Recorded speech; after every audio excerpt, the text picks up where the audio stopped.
Nous sommes en train de parler de cet enseignement depuis, ça va faire plus d'un mois aujourd'hui. Na wakati tumeanza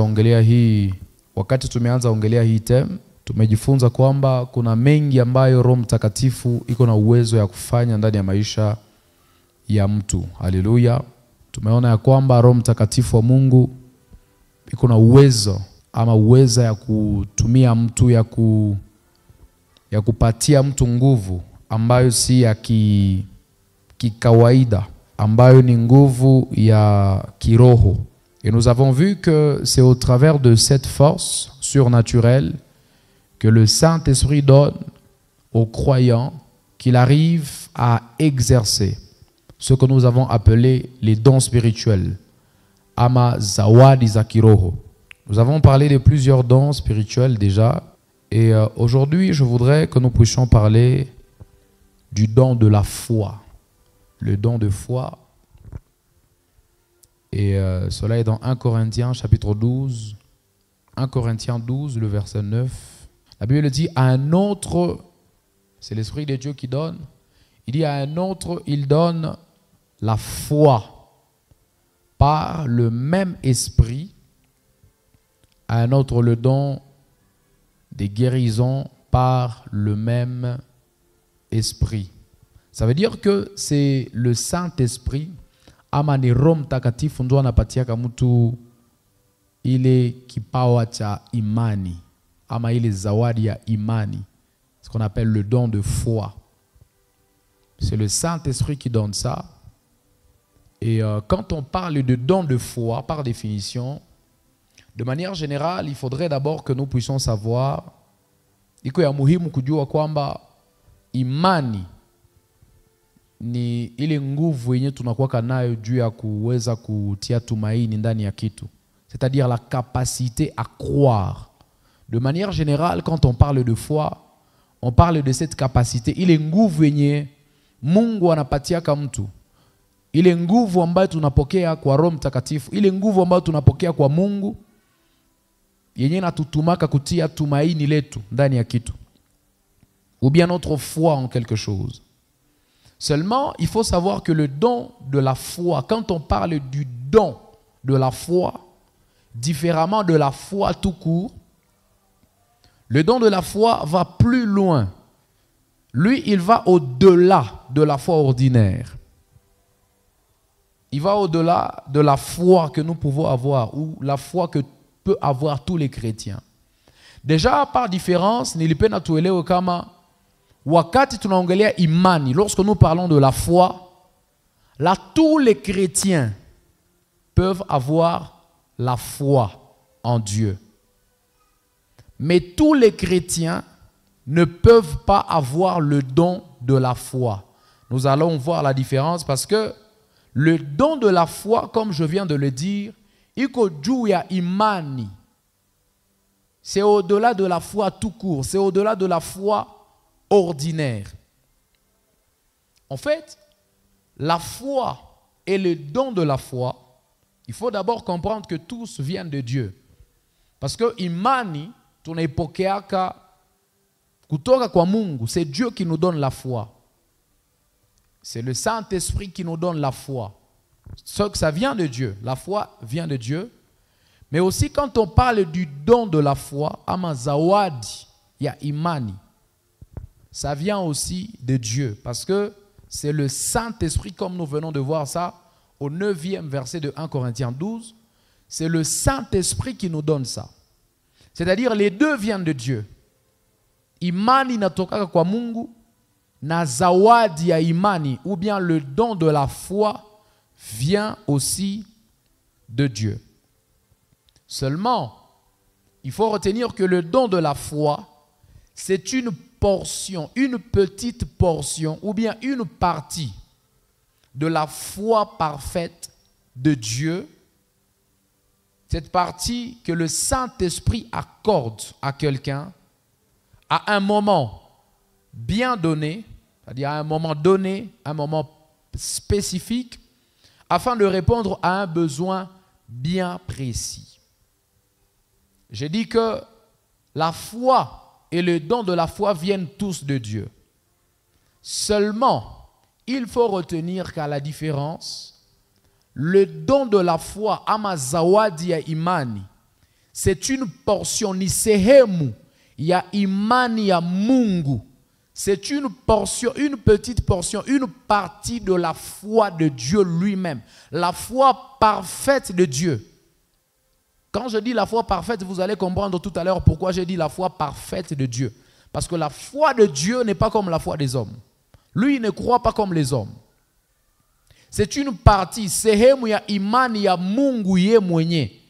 Une portion de la foi parfaite de Dieu que le Saint-Esprit accorde à un homme à un moment donné afin de répondre à un besoin bien précis. Vous avez compris ça? C'est clair? Ça là, c'est le don de la foi. J'ai dit ceci. La foi, ça tous les chrétiens peuvent avoir. Ba Kristo yote banaweza kuwa na imani. Ama Wakristo wote wanaweza kuwa na imani. Lakini Wakristo si Wakristo wote ambao wanaweza kuwa na zawadi ya imani. Ile zawadi ya kiroho ambayo tunaita zawadi ya imani. Sababu gani? Kwa sababu ni Mungu ambaye anapanaka imani ile ya kikawaida, ce que nous avons appelé la foi ordinaire. Mais quand on parle de don de foi, ça c'est une partie de la foi de Dieu. Sehemu ya imani ya Mungu, la foi parfaite de Dieu que le Saint-Esprit donne à un homme ou à un croyant ou à un enfant de Dieu à un moment bien donné afin de répondre à un besoin bien précis. J'espère que là, c'est maintenant clair. C'est bon? Voilà.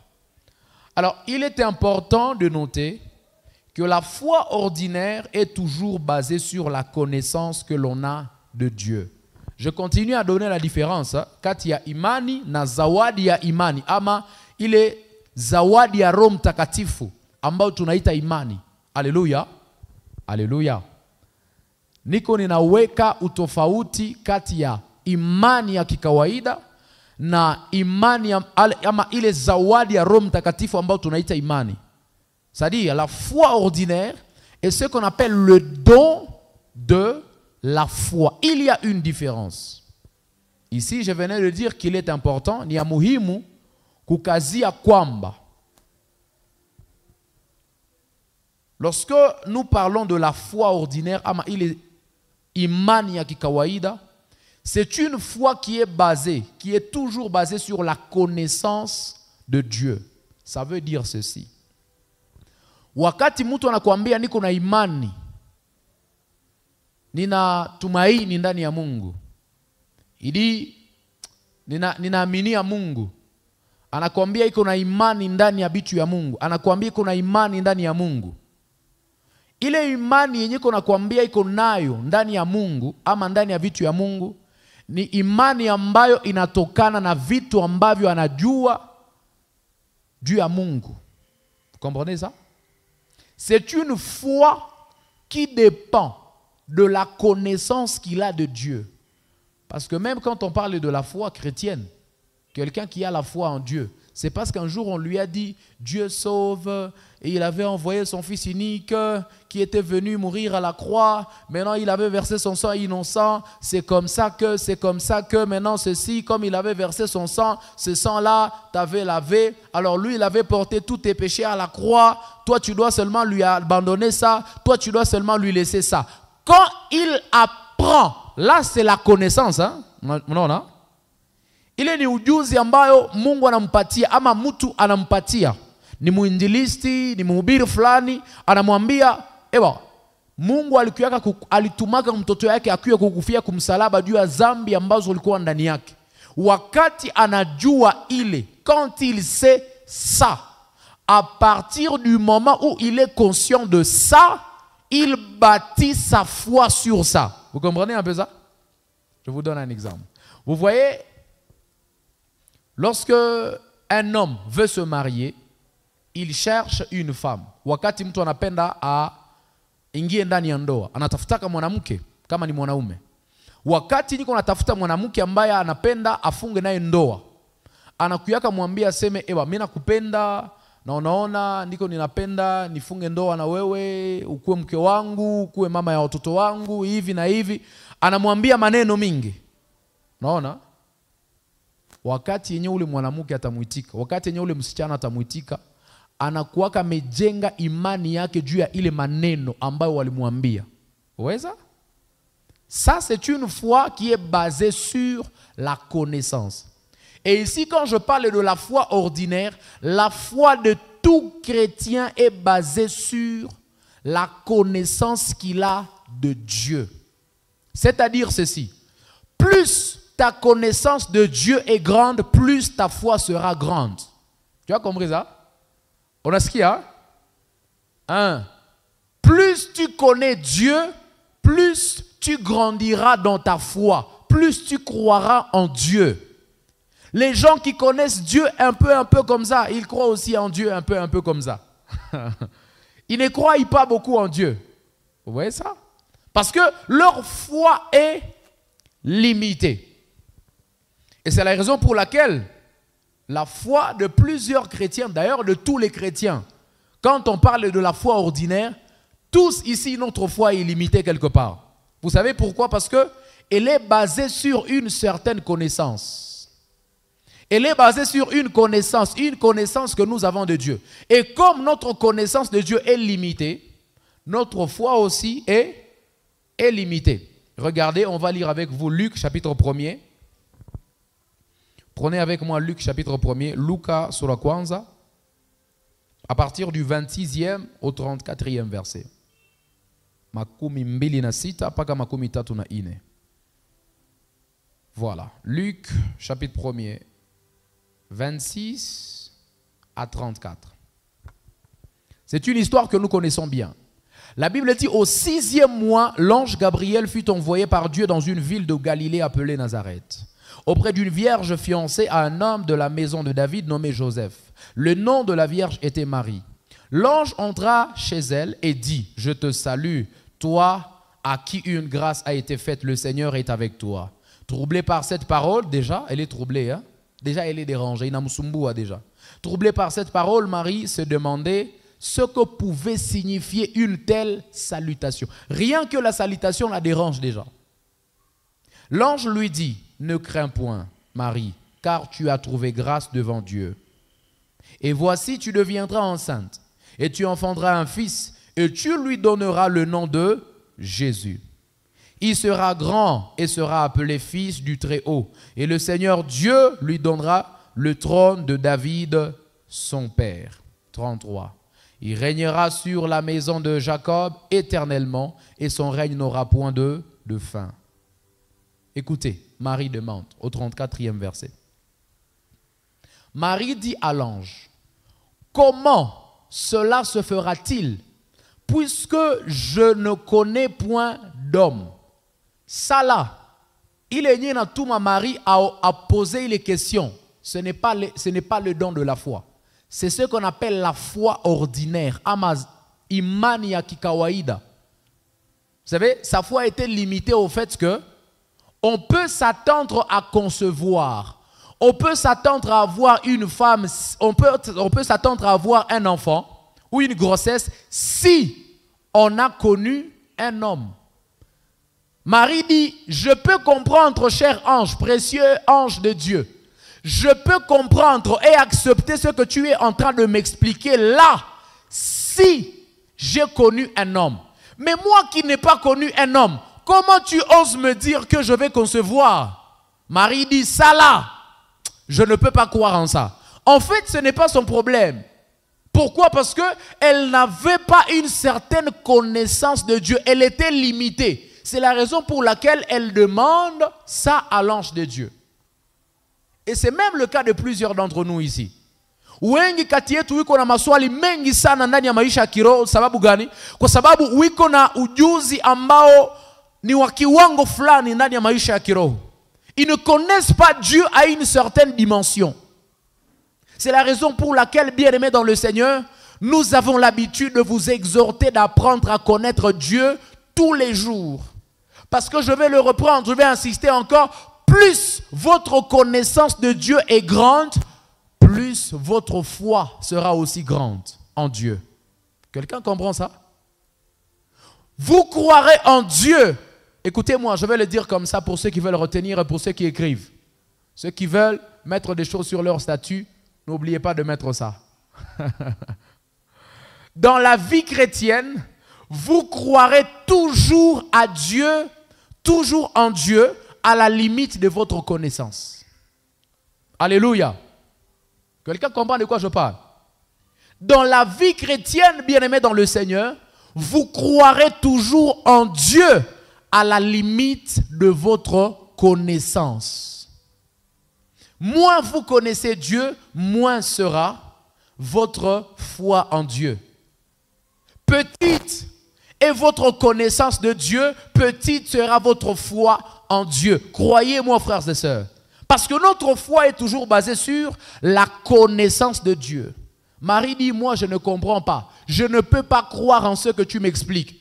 En réalité, elle n'avait pas de problème à croire en ça. Elle dit, je peux croire si j'ai connu un homme que tu viens de m'expliquer que je vais concevoir. Mais hii yenye kunaniambia nitazaa mtoto na sikujuana na mwanaume, ile siwezi amini kwa sababu mimi ujuzi ambao ninao umeniambia kama ni wakati yenye nimejuana na mwanaume no wakati mimi naweza kuwa na mtoto. Je peux concevoir que si j'ai connu un homme. Mais là, ce que tu m'expliques là, je ne peux pas accepter ça. Parce que ça, c'était sa limite. Elle ne connaissait pas Dieu à une certaine dimension. Mes frères et sœurs, lorsqu'on a le don de la foi, contrairement à la foi ordinaire, le don de la foi ne dépend d'aucune connaissance humaine. Je vais tout à l'heure vous le dire. Le don de la foi ne dépend pas d'une certaine connaissance humaine. C'est pourquoi le Saint-Esprit le donne. Quand il le donne à quelqu'un, cette personne ne peut pas se laisser influencer par une certaine connaissance. Pourquoi j'ai dit que le don de la foi, différemment de la foi ordinaire, ne se base ou n'est pas fondé sur la connaissance humaine?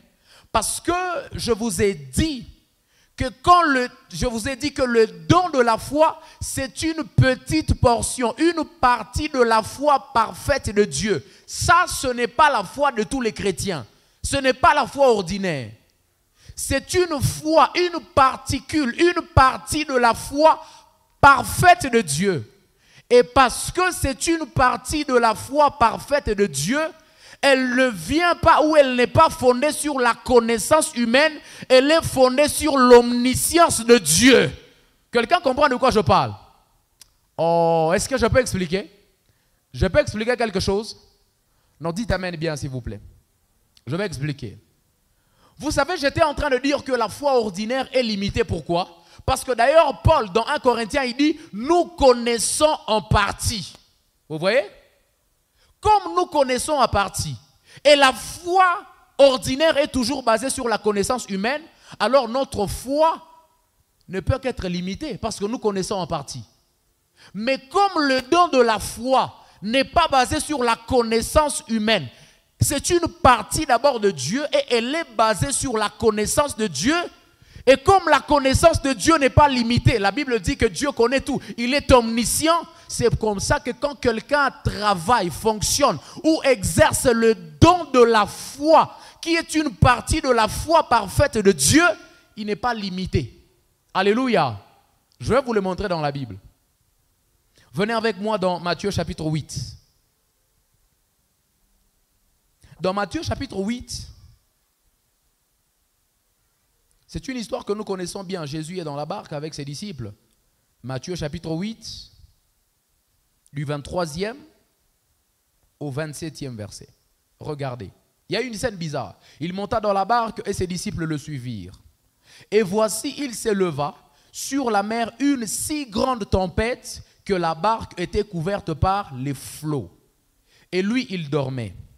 Les disciples s'étant approchés, le réveillèrent et dirent, « Seigneur, sauve-nous, nous périssons. » Il leur dit, pourquoi avez-vous peur, gens de peu de foi? Vous voyez ça? Là, il parle de peu de... Là, il n'est pas en train de parler du don de la foi. Il est en train de parler de la foi ordinaire. Ama imani ya kikawaida. C'est la différence que je suis en train d'établir entre la foi ordinaire et le don de la foi. Là, quand il dit peu de foi, c'est-à-dire c'est limité quelque part, non? Quand on dit que quelque chose est petit, c'est que c'est limité, non? C'est ça, non? C'est que c'est limité quelque part. Quand il dit gens de peu de foi, c'est que leur foi était limitée quelque part. Nous allons voir par quoi leur foi était limitée. Il dit gens de peu de foi. Alors il se leva, menaça les vents et la mer, et il y eut un grand calme. 27. Ces hommes furent saisis d'étonnement. Ah, c'est là que ça commence. Ils furent saisis d'étonnement. Voyons pourquoi ils sont saisis d'étonnement. Et ils se demandaient, quel est celui-ci, disait-il, à qui obéissent même les vents et la mer? Laissez-moi vous expliquer. Ça veut dire ceci. Les disciples de Jésus, depuis qu'ils étaient nés, depuis qu'ils étaient allés à l'école, tous les livres qu'ils avaient lus, tous les documentaires qu'ils avaient déjà regardés, visualisés, ils n'avaient jamais vu, ils n'avaient jamais entendu, ils n'avaient jamais connu un seul scientifique en train de parler de quelqu'un à qui les vents avaient obéi un jour. Quelqu'un entend ça? De leurs yeux, ils n'avaient jamais vu quelqu'un parler au vent et les vents obéissent. Ils n'avaient jamais vu ça. Ils n'avaient aucune expérience. Ils ne connaissaient jamais, avant ça, ils n'avaient jamais connu quelque chose d'aussi effrayant. Vous voyez ça? Alors c'est comme ça que quand ça arrive, ça les étonne. C'est-à-dire leur connaissance était limitée quelque part. Voyons, leur connaissance, à leur niveau de savoir, leur niveau de connaissance, ils savaient que c'est que les gens sont morts. C'est comme ça qu'ils ont dit à Jésus, tu ne vois pas que nous sommes en train de périr, Jésus? Parce que dans la géographie, on leur avait déjà dit que quand le vent vient comme ça, les gens ne peuvent plus être sauvés. C'est-à-dire quand les tempêtes se lèvent juste comme ça et vous êtes au milieu des eaux, c'est fini pour vous. C'est ce que la science leur disait. C'est-à-dire leur connaissance se limitait à ce niveau. C'est la raison pour laquelle, quand ils sont allés réveiller Jésus, ils lui ont dit, Jésus, nous sommes en train de mourir. Ça, c'était leur niveau de connaissance. C'est-à-dire, ils ne croyaient plus. Ils ne pouvaient plus espérer à la vie. Vous voyez ça?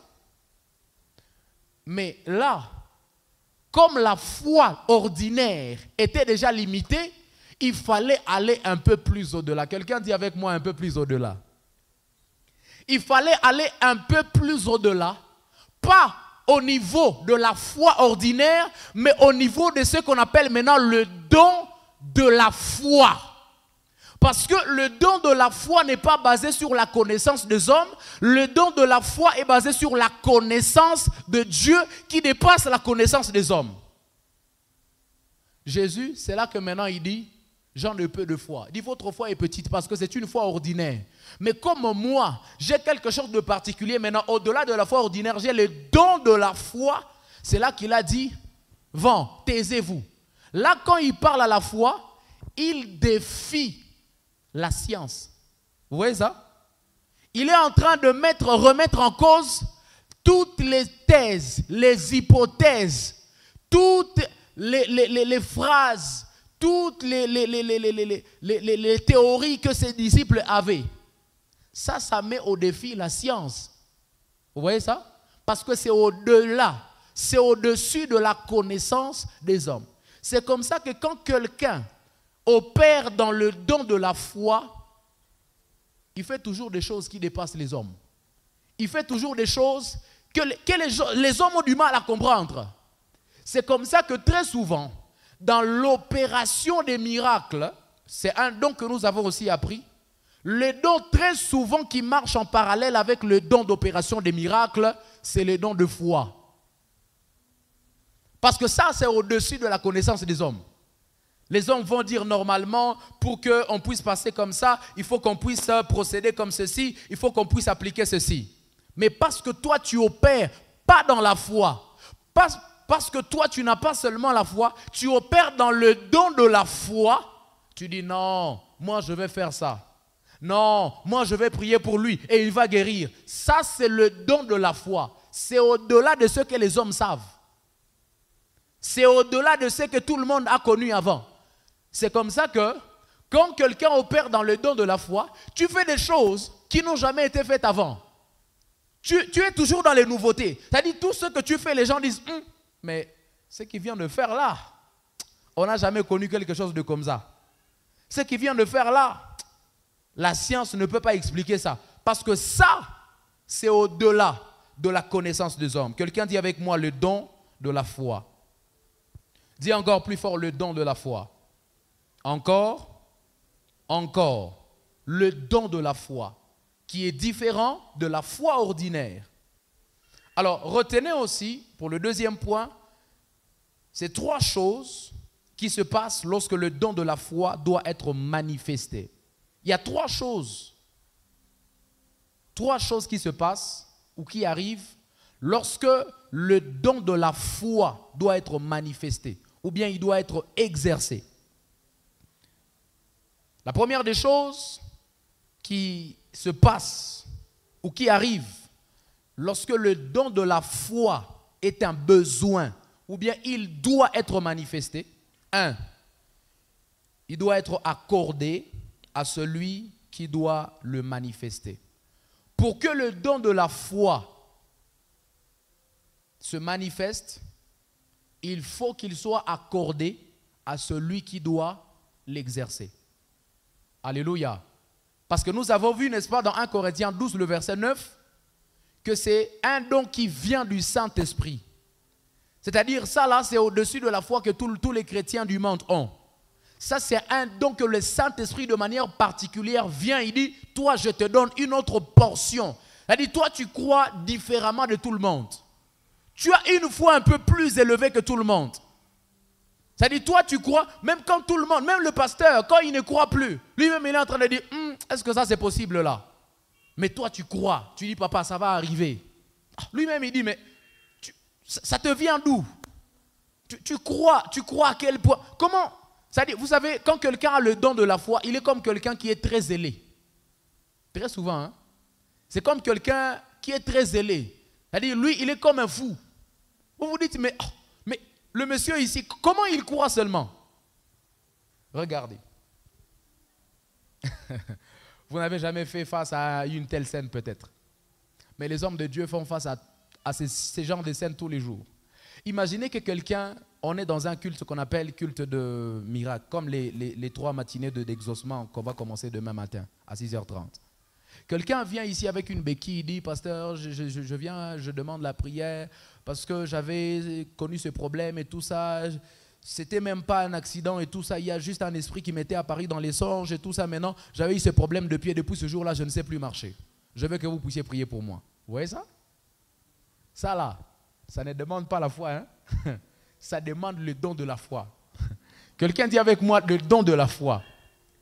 Pour que tu prennes la béquille de quelqu'un qui te dit, ça là, pasteur, c'est même pas une maladie parce qu'on est allé à l'hôpital. On a manqué la maladie dans le microscope. Hein?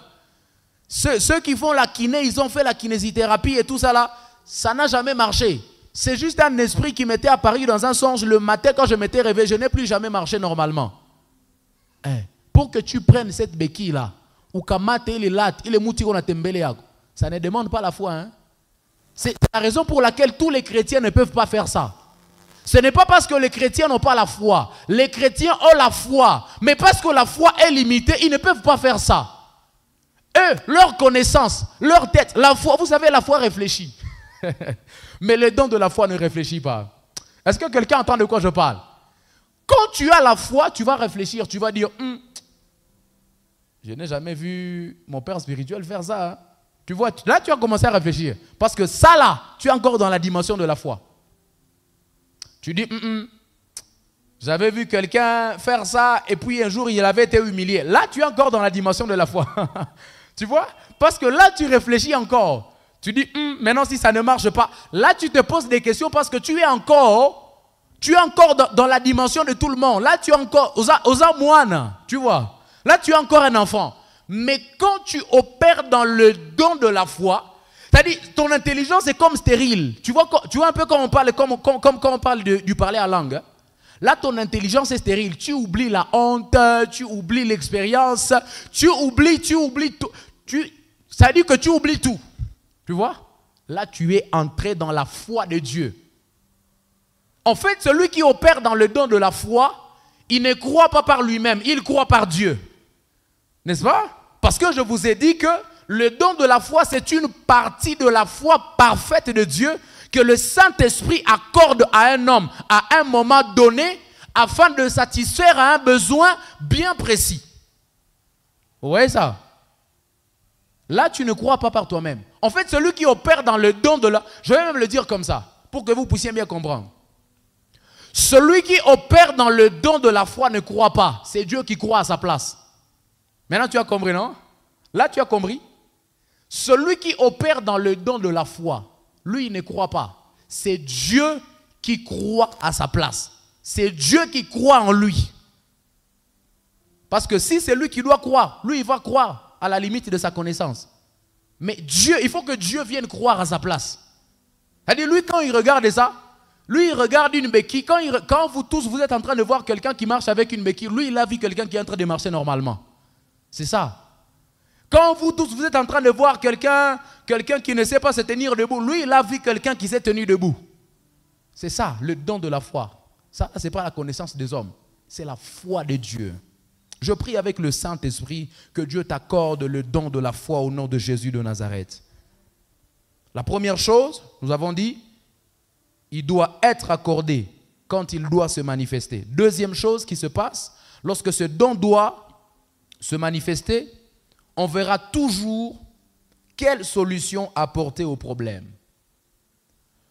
Lorsque tu es sur le point de manifester le don de la foi, tu verras toujours la solution. Même là où les autres, même là où tout le monde ne voit pas la solution, toi tu verras la solution. Vous voyez ça? Vous vous souvenez de ce que je vous ai dit la fois passée, l'année passée? Grâce et Daniel. Vous vous souvenez de ce que j'ai raconté de l'autre côté?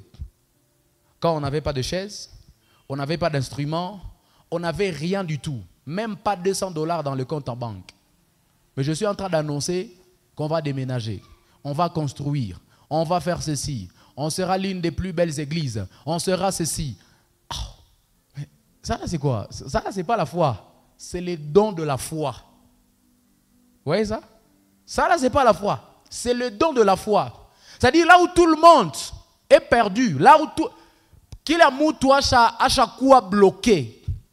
Tout le monde est à la fin, on ne sait plus réfléchir. Toi, tu vois la solution. On te dit, mais comment tu vois ça? Tu dis, mais je vois, je ne sais pas vous expliquer, mais je vois déjà la solution. Je ne sais pas vous dire ça, mais je vois déjà la solution. Je prie que tu sois particulier autant dans ta famille, dans le nom de Jésus de Nazareth. Que tu sois une telle bénédiction parmi tes camarades à l'école. Que tu sois, je ne sais pas si c'est à quelqu'un que je suis en train de dire ça. Je dis que tu sois une telle bénédiction parmi ceux qui t'entourent. Que tu sois une telle bénédiction parmi tes amis. Que tu sois une telle bénédiction dans ta famille. Que tu sois une telle bénédiction dans cette ville de Butembo. Que tu sois une telle bénédiction dans ce pays. Au point où lorsque tout le monde sera bloqué, on se dit mais on doit passer par où? Tu dis moi je vois le chemin. On dit mais comment tu vois? Tu dis moi je vois. Je ne sais pas vous expliquer, mais essayez de me suivre. Croyez seulement, essayez de me suivre. Vous allez voir la suite. Ça là c'est pas la foi. C'est le don de la foi. Tu n'as même pas besoin d'expliquer parce que ce n'est pas ta connaissance. Si tu expliques, c'est que tu sais. Mais parce que ce n'est pas de ta connaissance, ce n'est pas ton intelligence qui travaille à ce moment-là, c'est une partie de la foi parfaite de Dieu, c'est-à-dire c'est la connaissance de Dieu qui travaille en toi à ce moment-là. Tu n'as pas besoin d'explication. Je dois vous expliquer comment. Je dois vous expliquer quoi. C'est-à-dire un peu comme quand j'étais en train d'annoncer le déménagement de l'autre côté l'année passée. Quelqu'un vient maintenant, il me dit, pasteur, maintenant comment on va acheter les chaises? Je ne sais pas, mais on va acheter. Tu vois? Ça là, ce n'est pas la foi, hein? C'est le don de la foi. Pasteur, comment on va acheter les instruments? Je ne sais pas, mais on va acheter. C'est ça. Ça là, ce n'est pas la foi, c'est le don de la foi. Je n'ai pas d'explication pour ça. Parce que si j'étais mathématicien, si j'étais financier, hein, vous voyez, quelqu'un comme Grâce qui gère les finances de l'église, elle me dit, papa, normalement, financièrement parlant, financièrement parlant, nous n'avons pas la capacité de déménager. Hein? Financièrement parlant, nous ne pouvons pas parler de déménagement. Financièrement parlant, nous ne serions pas en train d'annoncer les constructions. Ça là, c'est ce langage. Et ça là, c'est la science. Ça là, c'est la foi.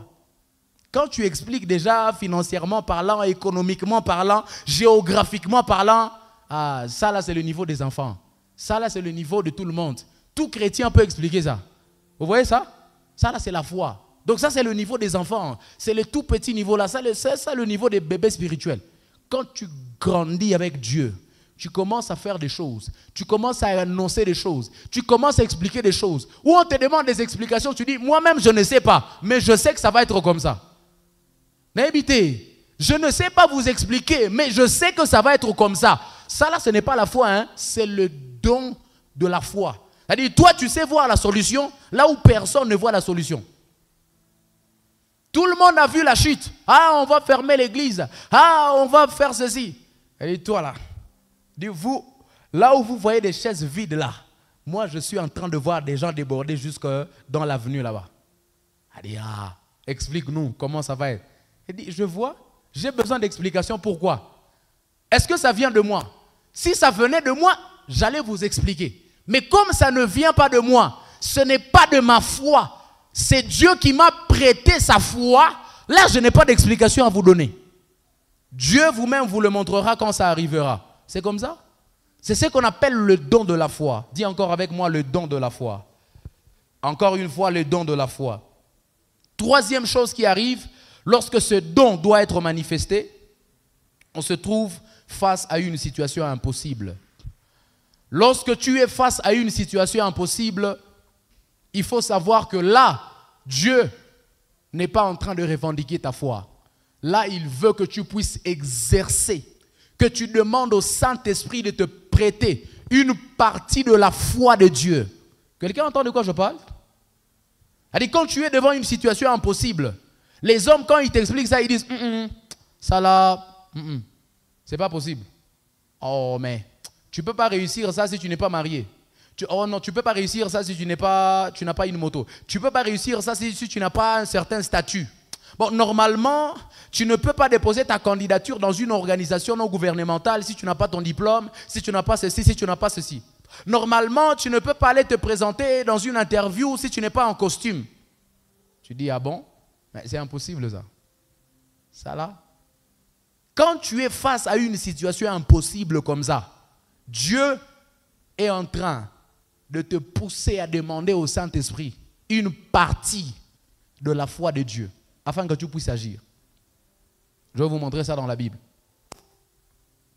Dans Actes des Apôtres 3, lisez avec moi Actes des Apôtres 3. Acte 3, à partir du premier verset. La Bible dit, Pierre et Jean montaient ensemble au temple à l'heure de la prière, c'était la 9e heure. Il y avait un homme boiteux de naissance, qu'on portait et qu'on plaçait tous les jours à la porte du temple appelé la Belle, pour qu'il demandât l'aumône à ceux qui entraient dans le temple. Cet homme, voyant Pierre et Jean qui allaient y entrer, leur demanda l'aumône. Pierre, de même que Jean, fixa les yeux sur lui et dit, regarde-nous. Et il les regarda attentivement, s'attendant à recevoir d'eux quelque chose. Alors Pierre lui dit, je n'ai ni argent ni or, mais ce que j'ai, je te le donne. Au nom de Jésus-Christ de Nazareth, lève-toi et marche. Et le prenant par la main droite, il le fit lever. Au même instant, ses pieds et ses chevilles devinrent fermes. D'en haut, d'un saut, il fut debout et il se mit à marcher. Il entra avec eux dans le temple marchant, sautant et louant Dieu. Tout le monde le vit marchant et louant Dieu. Il reconnaissait que c'était celui qui était assis à la belle porte du temple pour demander l'aumône. Il fut rempli d'étonnement et surprise au sujet de ce qui lui était arrivé. Comme il ne quittait pas Pierre et Jean, tout le peuple étonné accourut vers eux au portique dit de Salomon. Ici, on est face, n'est-ce pas, à déjà une situation impossible. C'est la première des choses, n'est-ce pas, que nous avons vu quand le don de la foi doit opérer. C'était une situation impossible devant Pierre et Jean. Pourquoi? Parce que c'est un homme. Quand vous lisez la Bible, selon même les historiens, c'est un homme qui venait de faire environ 40 ans à la Belle, à la porte là-bas, qu'on appelait la Belle, la porte du temple. Vous voyez? Ça dit que les hommes étaient impossibles de le guérir. Les hommes étaient dans l'impossibilité. Ils n'étaient que dans la possibilité. Ils avaient déjà dit, lui là, il demandera seulement l'argent aux gens. Il demandera seulement l'aumône. On n'a pas de solution on n'a plus de solution pour lui. Vous comprenez ça? C'est ce qu'ils avaient dit. Lui, on n'a plus de solution pour lui. Il demandera seulement aux autres. Mais parce que le don de la foi devait exercer, Pierre et Jean, ils ont sorti cela. C'est la première situation, n'est-ce pas? Et nous avons vu qu'on verra la solution à apporter au problème.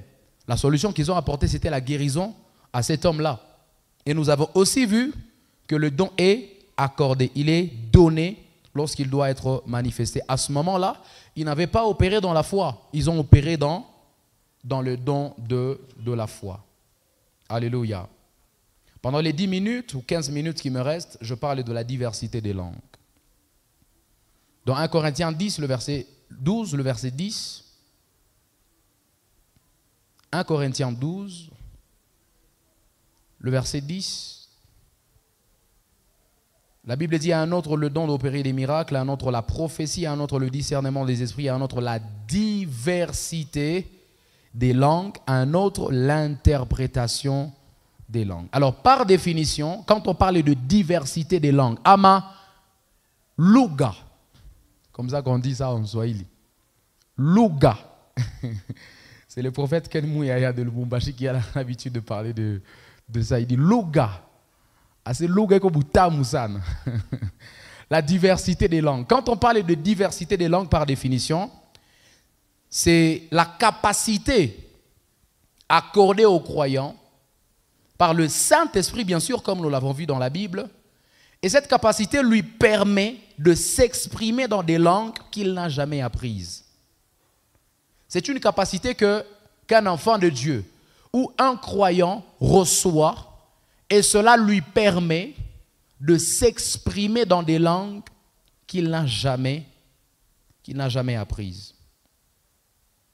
Et ces langues peuvent être terrestres, comme elles peuvent être aussi ce qu'on appelle la langue des anges ou le langage des anges. Vous savez, quand quelqu'un a reçu le don du parler en langue, ou le parler en langue, ou bien la diversité des langues, ou bien les langues, si on peut le dire, il a la capacité, par le Saint-Esprit bien sûr, de parler des langues qu'il n'a jamais apprises. Et ces langues-là peuvent être même des langues terrestres. C'est là que j'ai l'habitude de vous dire, quand quelqu'un est rempli du Saint-Esprit et commence à parler en langue, par la capacité du Saint-Esprit ou la capacitation du Saint-Esprit, il peut parler chinois alors qu'il n'a jamais appris ça. Il peut parler le Kiganda alors qu'il n'a jamais appris ça. Il peut parler le Kinyarwanda alors qu'il n'a jamais appris ça. Il peut parler espagnol. Il peut parler n'importe quelle langue. Parce que c'est une capacité que le Saint-Esprit lui donne. Mais il faut que s'il parle cette langue-là, qu'il ne l'ait pas apprise quelque part. Alléluia. C'est-à-dire, il lui donne la capacité de parler seulement une langue qu'il n'a jamais apprise. Ça, le Saint-Esprit est capable de faire. Moi, j'ai vu des gens, je connais par exemple, je connais le prophète, comment il s'appelle encore? Le prophète Francis Ngawala, c'est un Quinois. Il parle des langues bizarres. Hein? Et l'une des langues qu'il parle très souvent quand il est saisi par l'Esprit de Dieu, c'est le Kinyarwanda. Malheureusement, il est congolais. Malheureusement, il est congolais.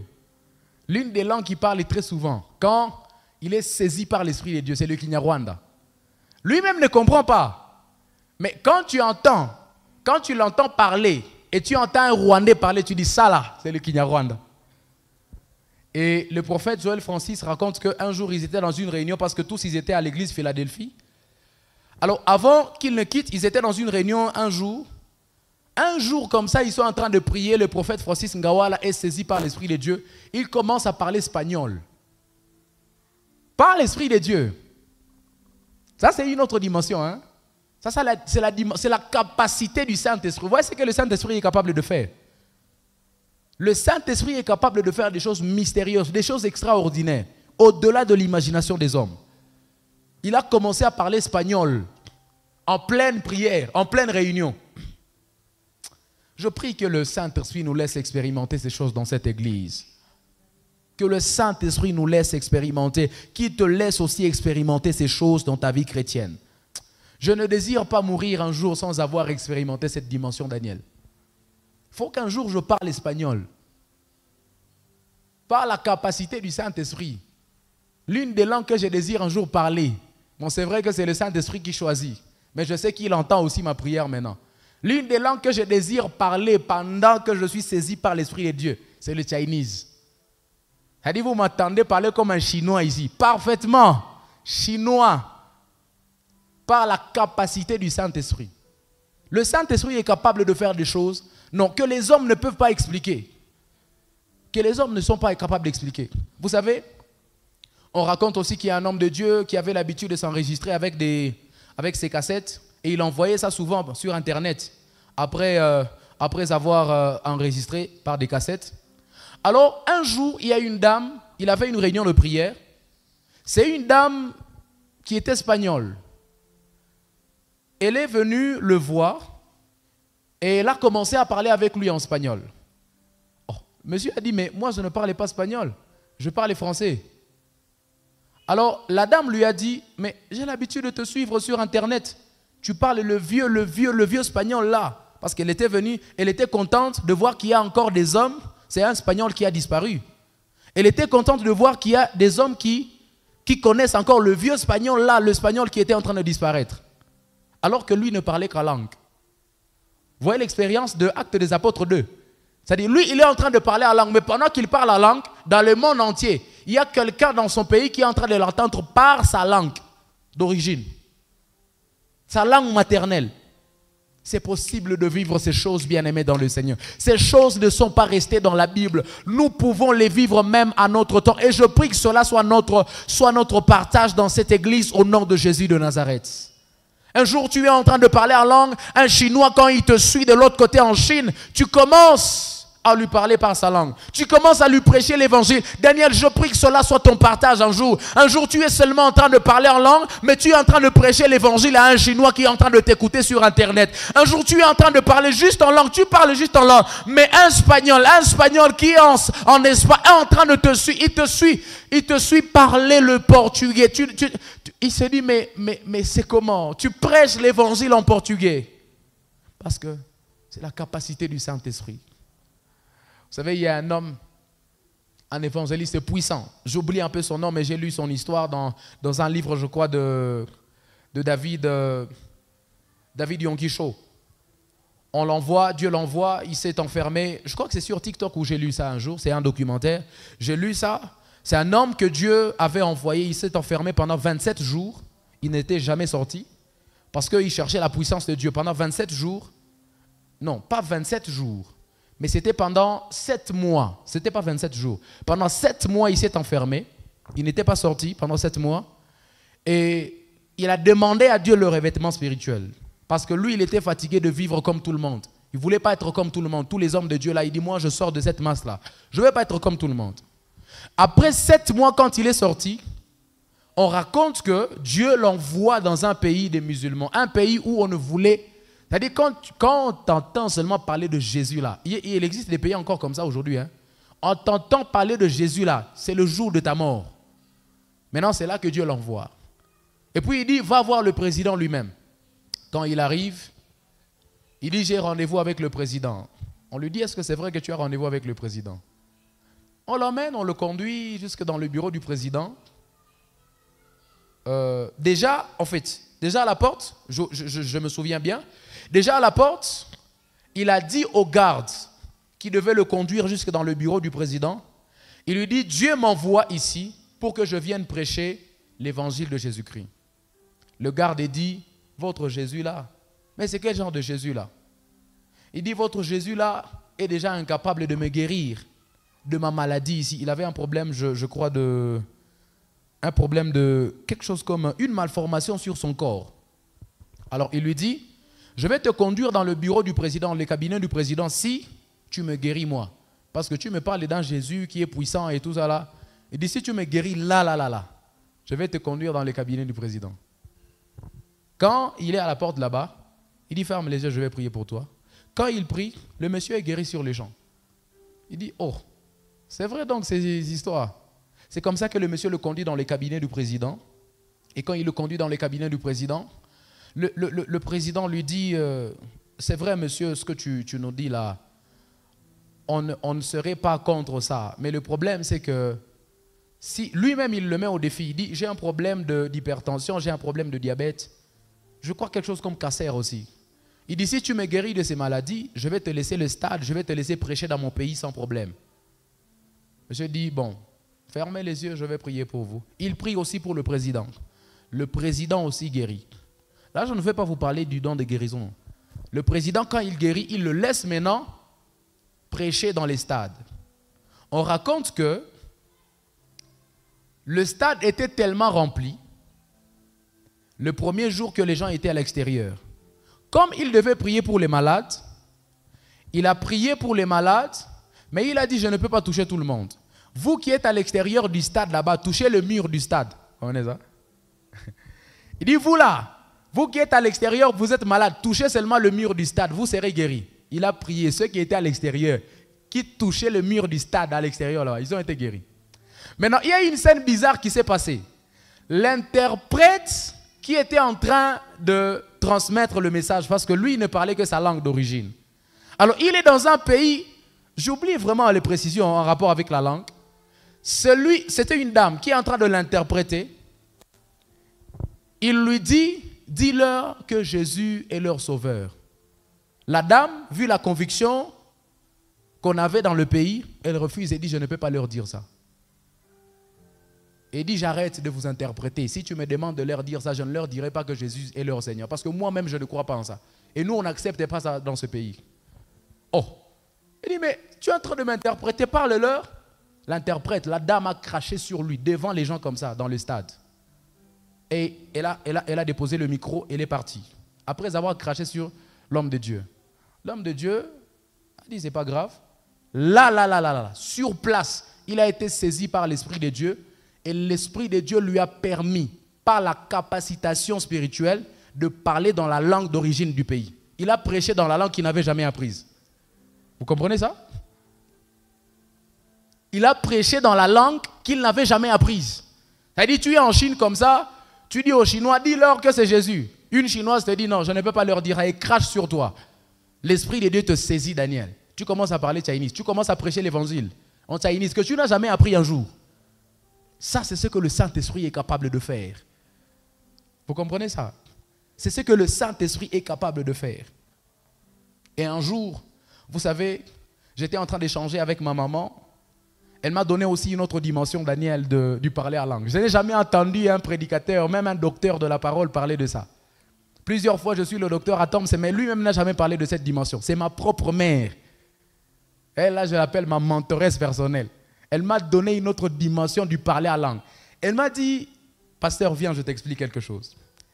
Elle m'a dit, est-ce que tu sais que ce que vous appelez aussi parler en langue là, peut vous emmener à une dimension où lorsque vous êtes en train de parler en langue, le Saint-Esprit est capable, pendant que vous êtes en train de parler en langue, de faire comprendre aux gens qui ne vous comprenaient pas les choses que vous aviez l'intention de leur dire, mais que vous n'avez jamais eu l'occasion de leur dire. C'est-à-dire, tu as des ennemis, tu as des gens qui te combattent, mais tu n'as pas l'occasion d'aller leur parler. Tu ne peux pas entrer dans leur bureau, tu ne peux pas les voir. C'est peut-être même des ennemis que tu ne connais pas, des ennemis que tu ignores.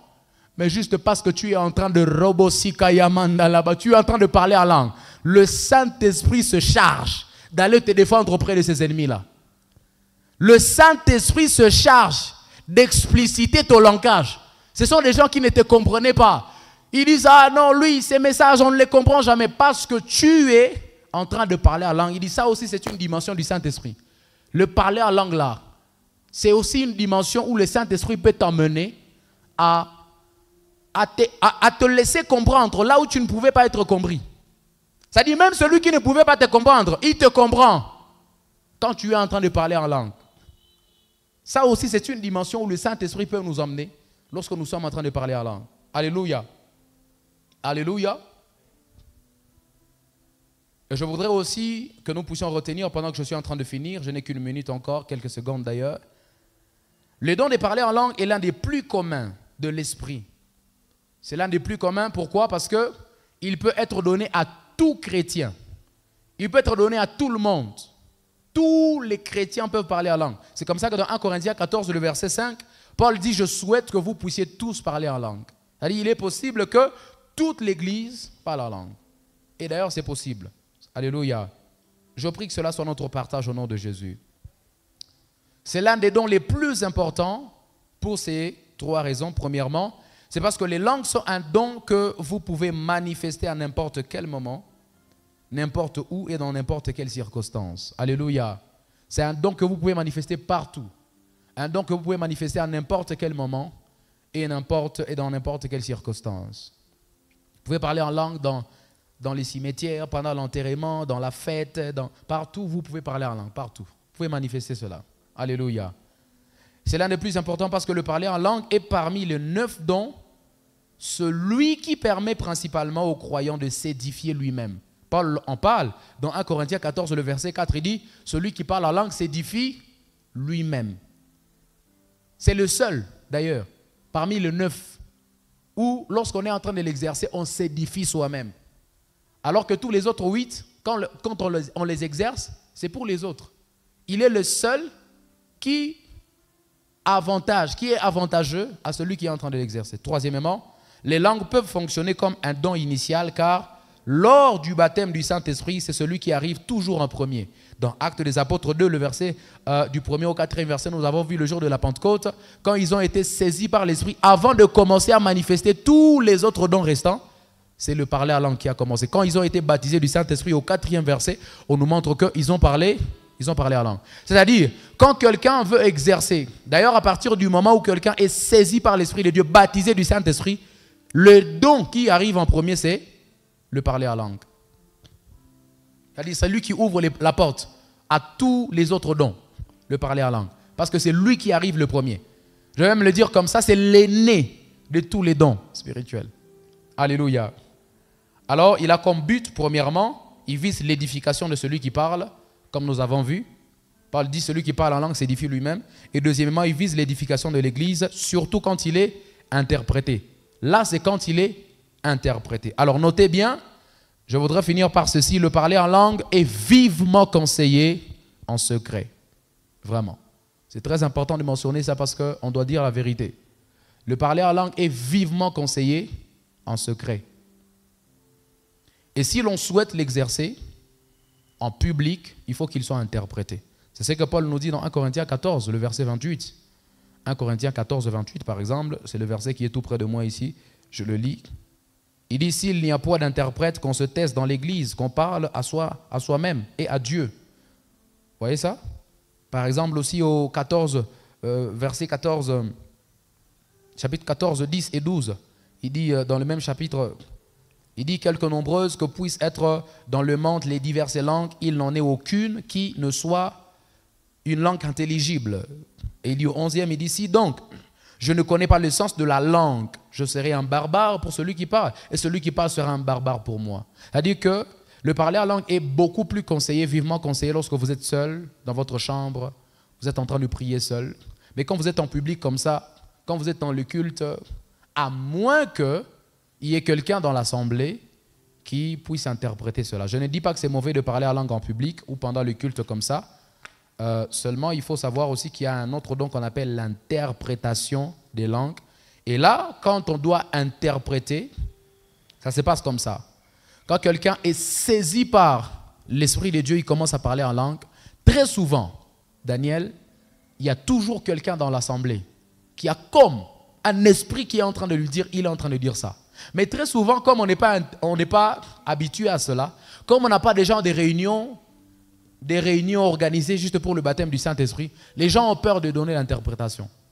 Mais très souvent, lorsque vous entendez quelqu'un être saisi, bon, on a vécu ça ici à l'église, non? D'ailleurs, on a vécu ça, non?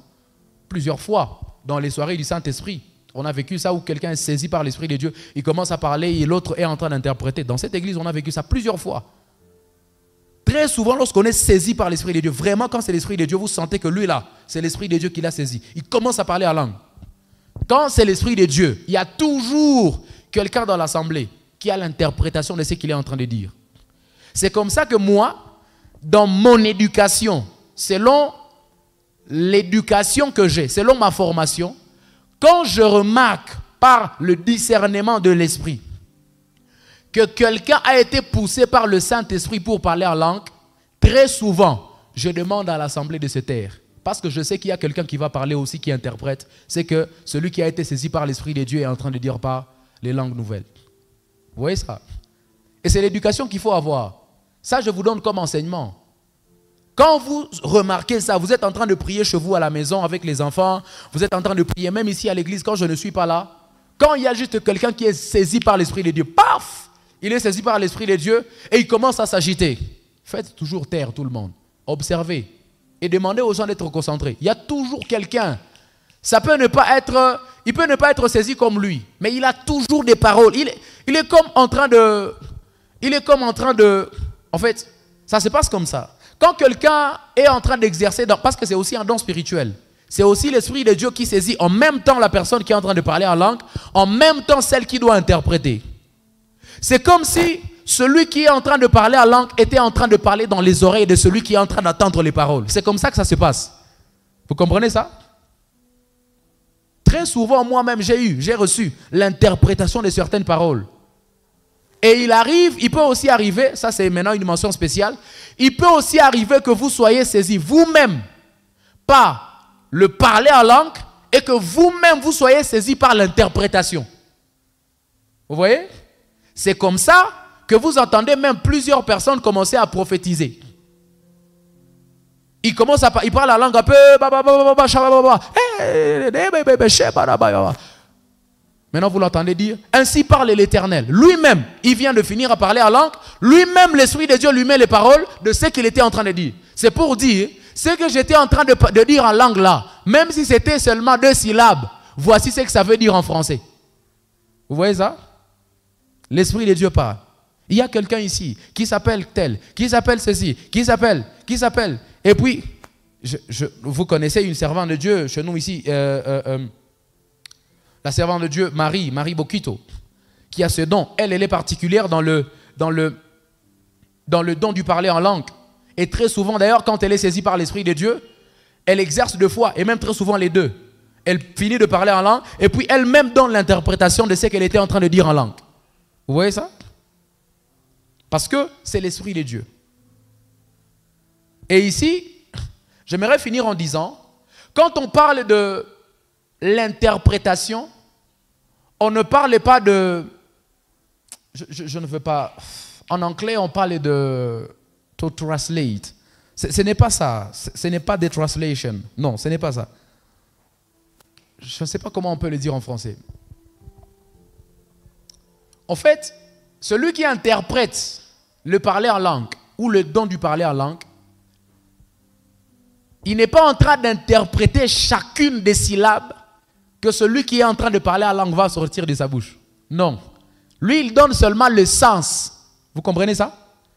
Il donne le sens ou bien la signification de ce qu'il est en train de dire. C'est comme ça que vous pouvez entendre quelqu'un dire ya ba ba ba, ya ba ba ba, ya ba ba ba. Mais celui qui est en train de parler en français, tu dis mais lui il parle beaucoup comme ça.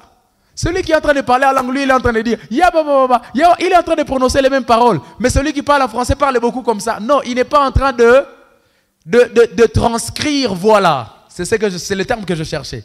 Il n'est pas en train de transcrire, il est en train de donner la signification ou bien le sens de ce qu'il est en train de dire là-bas. Ça peut même être yaba yaba yaba yaba ou bien ya ya ya ya ya ya ya ya ya ya ya ya. Mais dans les ya ya ya ya ya ya ya, il peut y avoir un message d'1 heure quand vous voulez en donner le sens en français. Vous comprenez ça? C'est ça l'interprétation des langues. Alléluia. Nous pourrons dans les jours qui viennent, lorsque le Saint-Esprit pourra nous accorder encore la grâce, revenir maintenant sur les dons qui sont aussi particuliers, que les autres appellent les ministères de la parole. Les 5 qui sont dans Éphésiens chapitre 5, les apôtres, les prophètes, les évangélistes, les pasteurs et les docteurs. Nous allons aussi apprendre sur ça dans les jours que le Saint-Esprit va encore nous accorder prochainement. Nous sommes pratiquement à la fin de notre service de ce soir. Et vous avez votre offrande, prévoyez votre offrande. Nous allons offrir à Dieu